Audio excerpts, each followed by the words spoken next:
Encore un smartphone milieu de gamme sur la chaîne. En effet, Poco vient d'annoncer ses deux derniers smartphones, à savoir le Poco X7 et le Poco X7 Pro que je vais vous présenter aujourd'hui. C'est un smartphone qui a une fiche technique un petit peu plus solide que ce que j'ai présenté tout récemment sur ma chaîne, à savoir le Honor Magic 7 Lite et le Redmi Note 14 Pro en version 5G. Je trouve que ce Poco X7 Pro pour un smartphone vendu aux alentours de 299 € est un petit peu plus intéressant, plus pertinent. Donc pour celles et ceux qui recherchent un smartphone performant sur la partie graphique, jeux vidéo et également endurant au niveau de son autonomie, à mon sens, ce Poco X7 Pro est une alternative à étudier. Sur cette coque texturée que personnellement j'apprécie, on retrouve bien évidemment le logo du fabricant, Poco, qui fait donc partie de la maison mère Xiaomi. On retrouvera également les informations de certification du produit.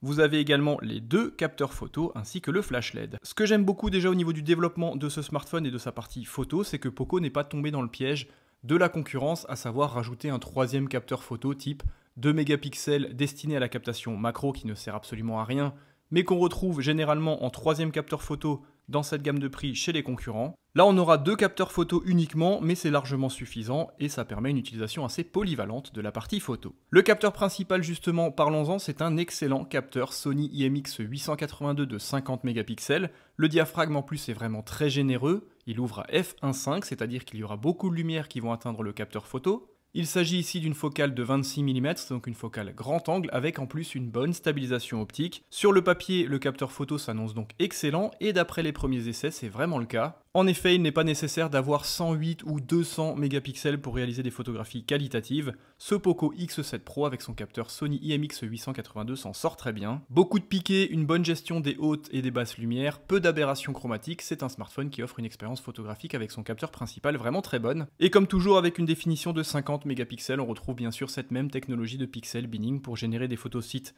4 fois plus grands et permettre au capteur photo de capter plus de lumière pour lui éviter de faire une montée en ISO excessive qui générera forcément du bruit numérique. C'est bien évidemment très utile en cas de photographie nocturne, mais si vous souhaitez accéder à l'intégralité des 50 mégapixels, cela est également possible via l'application photo. Deuxième capteur photo à l'arrière de ce Poco X7 Pro, c'est un capteur de 8 mégapixels seulement. Forcément, c'est beaucoup plus modeste dès qu'on passe sur le second capteur photo, c'est assez commun dans cette gamme de prix. C'est donc un petit capteur de 8 mégapixels couplé à une optique ultra grand angle d'une longueur focale de 15 mm, avec un diaphragme qui ouvre à f2.2. Vous connaissez mon avis sur ce type de longueur focale, bien évidemment ça apporte une polyvalence en termes de captation photo. Cela permet bien sûr de réaliser des photographies paysages, de monuments ou d'un groupe d'amis, notamment s'il n'y a pas assez de recul, mais encore une fois, comme toujours, on retrouve tous les défauts optiques inhérents à ce type de longueur focale, c'est-à-dire un manque de piqué, notamment sur les pourtours de la photographie. Et enfin, au niveau du capteur frontal qui est directement intégré dans un poinçon dans l'écran AMOLED, on retrouve un capteur plutôt solide de 20 mégapixels. C'est une longueur focale de 25 mm avec un diaphragme qui ouvre à f2.2. Et encore une fois, c'est un capteur qui s'en sort plutôt bien, à condition bien sûr de désactiver tous les filtres d'embellissement qui dénaturent bien évidemment la photographie. Une fois qu'on bascule sur un mode vraiment naturel et fidèle à la réalité, je trouve qu'il s'en sort plutôt bien. Au chapitre de la captation vidéo, encore une fois, ce Poco X7 Pro, pour un smartphone commercialisé aux alentours de 300 €, s'en sort mieux que la concurrence. Il est en effet capable de filmer en 4K à 24, 30 et 60 images secondes avec une excellente stabilisation optique. Petit bémol néanmoins au niveau de la captation vidéo avec le capteur frontal destiné à la captation photographique selfie, celui-ci sera limité à du Full HD 1080p à 30 images par seconde uniquement, mais pour le reste, le capteur principal en 4K 60 fps s'en sort vraiment très bien.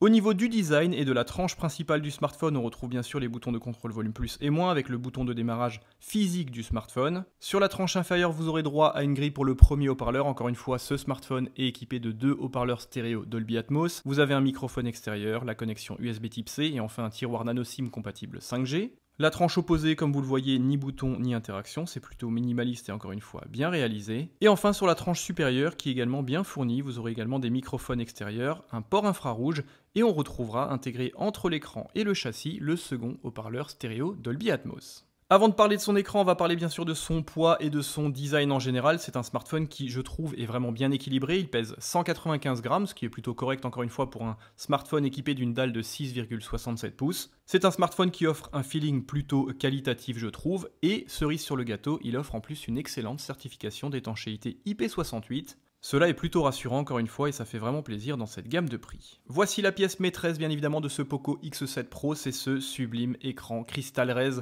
en technologie AMOLED avec une excellente définition de 1,5K. On a donc une densité de 446 pixels grâce à cette définition de 2712 par 1220 pixels, c'est absolument excellent et encore une fois plutôt aligné avec les derniers concurrents présentés sur ma chaîne. L'utilisation d'une technologie AMOLED permet bien évidemment d'avoir des couleurs très agréables, une excellente lisibilité que ce soit à l'intérieur ou à l'extérieur, et bien évidemment des noirs très profonds. Vous l'aurez donc compris, l'écran de ce Poco X7 Pro n'a rien d'un smartphone milieu de gamme, il est vraiment excellent. Vous aurez en plus un taux de rafraîchissement maximum qui va culminer à 120 Hz, bien évidemment c'est un écran LTPS, donc le smartphone ne pourra pas adapter au Hertz près le taux de rafraîchissement de l'écran en fonction de vos usages, il oscillera entre du 60, 90 ou 120 Hz, mais c'est encore une fois plutôt cohérent dans cette gamme de prix. Au niveau de la protection, en plus d'avoir un film de protection posé directement en usine, on retrouve un traitement Gorilla Glass 7i. C'est un écran qui est compatible Dolby Vision, Pro HDR, et vous aurez une luminosité maximum de 3200 nits.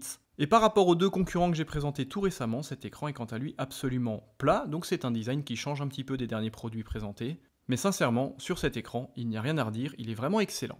Au niveau des performances, c'est un smartphone qui se démarque encore une fois un petit peu des derniers concurrents présentés sur ma chaîne. Celui-ci offre des performances supérieures. On retrouve en effet un processeur MediaTek Dimensity 8400 Ultra. Vous aurez le choix entre 8 ou 12 Go de RAM, 256 ou 512 Go d'espace de stockage. Et la partie graphique, quant à elle, sera gérée par un bon GPU Mali G720. C'est donc un smartphone milieu de gamme commercialisé aux alentours de 300 € qui sera capable de faire tourner la plupart des gros jeux disponibles actuellement sur le Play Store. Concernant son utilisation, c'est un smartphone qui tourne nativement sous Android en version 15 avec bien évidemment la surcouche maison baptisée Xiaomi HyperOS en version 2.0. C'est encore une fois une surcouche qui fonctionne plutôt bien, on peut paramétrer tout ce que l'on souhaite, le smartphone est bien évidemment très véloce. On retrouve encore une fois, comme chez la concurrence, plein de fonctionnalités liées à l'intelligence artificielle. Vous avez bien sûr Google Gemini, vous avez plein de fonctionnalités également liées à l'extension des images via l'intelligence artificielle. Vous retrouvez également une gomme magique pour effacer les détails gênants sur les photographies. Vous retrouverez également une fonctionnalité de film IA pour vous aider à la création de contenu. Vous avez également une technologie AI Recorder,